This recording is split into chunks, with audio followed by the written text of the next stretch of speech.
Блокчейн технологи нь мэдээллийг бүртгэх, хадгалах шинэ арга юм. Энэ нь блок гэж нэрлэгддэг захин мэдээллийн бүлгүүдийг гинж хэлбэрээр холбож бүтээгдсэн өгөгдлийн сан юм а.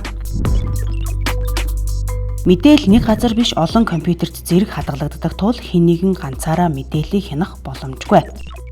Блокчейнд бүртгэгдсэн бүх гүйлгээг хэн бүхэн харж болно.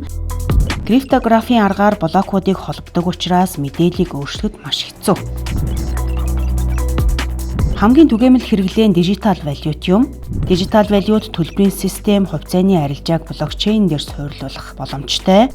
Мал аж ахуйн уул уурхай, хөдөө аж ахуйн бүтээгдэхүүний гарал үүсэл хөдөлгөөнийг хянах боломжтой. Өвчний мэдээллийг аюулгүй хадгалах, газар өмчлөлийн бүртгэл, санал хураалт, татвар, эмийн бүртгэл зэргийг хийх боломжтой.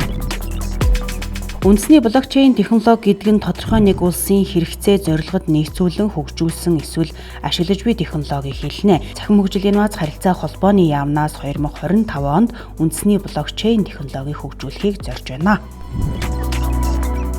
Дубайн блокчейн стратеги 2020 хөтөлбөрийн хүрээнд төрийн бүх үйлчилгээг блокчейн дээр суурилуулах зорилго тавьж байсан. Энэ нь төрийн үйлчилгээг илүү үр ашигтай, ил тод болгох зорилгоор хэрэгжүүлсэн хөтөлбөр юм а.